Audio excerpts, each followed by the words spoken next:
बिहार फिर एक बार अगुवा बना है। मैं सारे राज्यों के मुख्यमंत्रियों से मैं कहूँगा कि जो बिहार ने लागू किया है, डोमिसाइल नीति को हटाया है, उसको आप लोग भी लागू कीजिए ताकि व्यापक रूप से हर प्रदेश के लोग हर प्रदेश में जाकर और जो नौजवान लड़के हैं, पढ़े लिखे लड़के हैं, अपनी नौकरी ढूंढ सकें। ये बीजेपी का बहुत बड़ा रोल रहा है। सरकार इस पर अगर ध्यान नहीं देगी तो ये बिहार को बर्बाद करने के फेरा में है, राज करने के फेरा में है, गद्दी के लिए ये बिहार को बर्बाद करना चाहता है। यही न कहा कि जाति के नाम लेकर और कहीं हिंसा फैलाएगा, कहीं कुछ करेगा, कहीं जाति के नाम पर उपद्रव कराना चाहता है। यहाँ जाति का कहाँ, यहाँ राज्यपाल का मामला है ना, किस जाति का कौन है इससे कोई मामला नहीं है। हर आदमी का अपना अधिकार क्षेत्र है और अधिकार क्षेत्र चूँकि बिहार सरकार कुलपतियों और विश्वविद्यालयों का पेमेंट करती है। आपके साथ वंदना। लंबे समय से शिक्षक और सरकार के बीच विवाद चलता रहा। इन सब के बीच बीपीएससी आज एग्ज़ाम ले रहा है। बिहार में भी कई जगह सेंटर बनाए गए हैं, राजधानी पटना में कई सेंटरों पर एग्ज़ाम चल रहा है, लेकिन कहीं ना कहीं अभी भी शिक्षकों में जो आक्रोश है वह देखा जा रहा है और संतुष्ट नहीं है। शिक्षकों ने कहा कि अभी भी हम लोग कैसे संतुष्ट हो जाएं कि सरकार द्वारा ये एग्ज़ाम लिया जा रहा है, तो इसमें रिजल्ट अगर निकलेगा तो हम लोगों की नौकरी की संभावना है ही। इस विषय पर हमारे साथ बात करने के लिए हैं राजद के वरिष्ठ नेता, विधायक, पास हैं फिर भी सीटेट पास हैं फिर भी आपको एग्ज़ाम देना ही होगा। वो लोग तो तैयार हो गए हैं, लेकिन अब डोमिसाइल नीति खत्म करने की बात है, वो उसको कैसे आप देखिए, सरकार के स्तर का निर्णय है और सरकार के मन में ये बात थी कि यह देश प्रदेश भारत का ही अंग है और हर प्रदेश के लोगों को अपना नीति नहीं बनाना चाहिए। उसको भारतवर्ष के लोगों को एग्जामिनेशन देने का छूट देना चाहिए, राज्यों में उसकी भी भागीदारी होनी चाहिए। और इसी ख्याल से चूँकि बिहार अव्वल रहा है शुरू से, जो बिहार शुरुआत करता है, चाहे देश की आज़ादी की लड़ाई हो, जेपी आंदोलन का मामला हो, अभी विपक्ष को एकता करने की बात हो, इसलिए बिहार ही मैसेज देता है कि हम देशभक्त हैं और हिंदुस्तान हमारा है। केवल बिहार है लेकिन बिहार सबके लिए है। तो डोमिसाइल नीति को ख़त्म किया है तो ये कोई अच्छा है। ये इसको हम सभी राज्य, देश के हर राज्य में, ये मैं कहूँगा कि इसी तरह का आप भी अपने यहाँ प्रदेश में लागू कीजिए ताकि सब लोग को अपने योग्यता के आधार पर और लोगों को नौकरी मिल सके। एक सवाल यह भी है कि बिहार के जो छात्र हैं वह रो रहे हैं। उनका कहना है कि अगर बाहर के छात्र हमारे राज्य में एग्ज़ाम देने आएंगे तो जाहिर सी बात है कि जो बिहार में लोगों को आरक्षण की बात हो या फिर और भी क्राइटेरिया है, वो सारा लाभ हो तो वो उठाएंगे, फिर यहाँ के बच्चे अगर बाहर जाते हैं उनको नहीं मिलती है। मैंने पहले कहा आपसे कि बिहार अगुवा बनता है देश का। बिहार फिर एक बार अगुवा बना है। मैं सारे राज्यों के मुख्यमंत्रियों से मैं कहूँगा कि जो बिहार ने लागू किया है, डोमिसाइल नीति को हटाया है, उसको आप लोग भी लागू कीजिए ताकि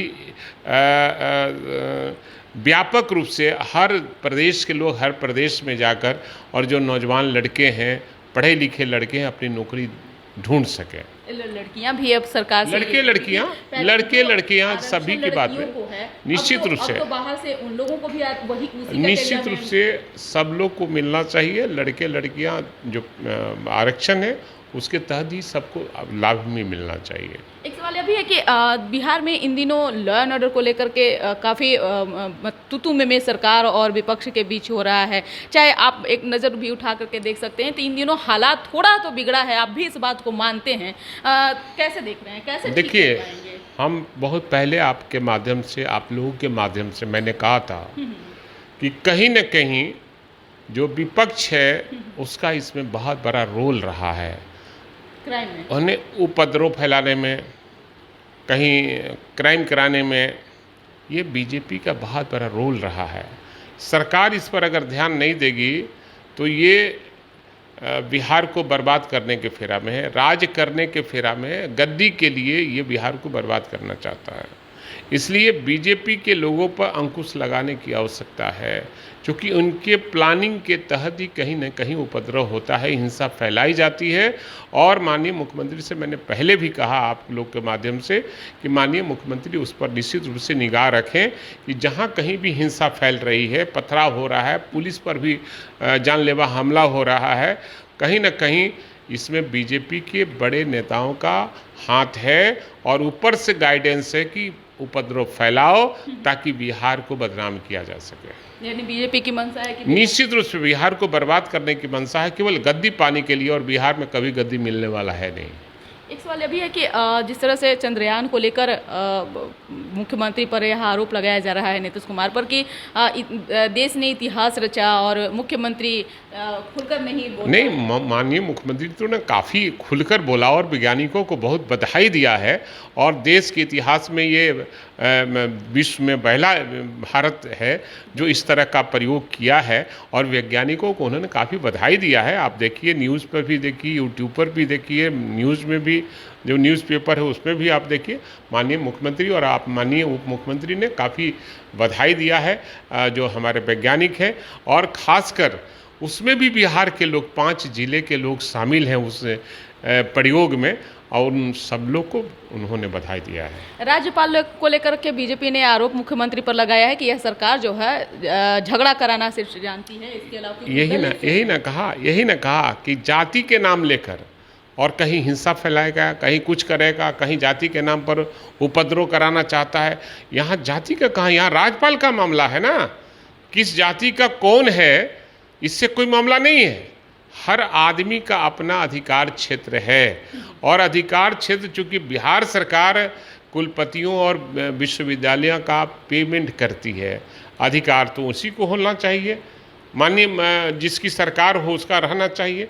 अगर राज्यपाल किसी तरह का अरंगा डालते हैं और किसी जाति का कोई आता हो उसको कहे कि जात के नाम पर इसको तंग किया जा रहा है, तो ये तो कितना छोटी और ओछी बात है। इसको वापस लेना चाहिए और बिहार वासियों से माफ़ी मांगना चाहिए जो इस तरह का बयान देने वाले लोग हैं। बीजेपी ने अभी आरोप लगाया कि अरुण जेटली से नीतीश कुमार का पुराना संबंध रहा, लेकिन अटल बिहारी पर माल्यार्पण करने दिल्ली पहुंच गए, बगल में अरुण जेटली का पार्क जो उन्होंने बनवाया वहां नहीं पहुंच पाए। आखिरकार बीजेपी क्यों इस तरह? अब सवाल है कि बीजेपी के पास कोई मुद्दा नहीं है। उसने कहा कि अरुण जेटली और नीतीश कुमार का नहीं, मित्रता सब आदमी से सबका रहता है, और ये उनके पास कोई मुद्दा नहीं है, तो मुद्दा तो ढूंढते रहते हैं। तो ये मुद्दा मिला हुआ है, तो ये मुद्दा में तो कहीं दम नहीं है। माननीय प्रधानमंत्री जो थे पूर्व के, और अटल बिहारी वाजपेयी समझिए कि इनको माननीय मुख्यमंत्री भी बनाने का काम किया था 2000 में। उसके बाद अच्छे रिश्ते थे, और उनके रहते बिहार को काफ़ी इन्होंने विकास कराने का काम किया है। तो उनके शिष्य के रूप में एक तरह से कहिए, बड़े भाई के रूप में कहिए, गार्जियन के रूप में कहिए, उनको माननीय मुख्यमंत्री नीतीश कुमार मानते थे। अगर उनके यहाँ गए हैं और कहीं से के यहाँ नहीं जा सके, अगर वहाँ से निमंत्रण मिलता तो जरूर जाते, और कई बार ऐसा किया है उन्होंने, और उनके नाम पर यहाँ पर पार्क भी बनवाया है। पता होना चाहिए तो बिहार सरकार किसका है? नीतीश कुमार का। माननीय मुख्यमंत्री नीतीश कुमार है, और उन्होंने ही पार्क का नाम रखवाया था उनके नाम से, तो फिर इसमें बहस करने की कोई ज़रूरत है? बहुत बहुत शुक्रिया बात करने के लिए। तो आपने सुना कि क्या कुछ कहना था राजद के वरिष्ठ नेता विधायक भाई वीरेंद्र का। इस खबर बस इतना ही। बने रहिए न्यूज़4नेशन के साथ। धन्यवाद।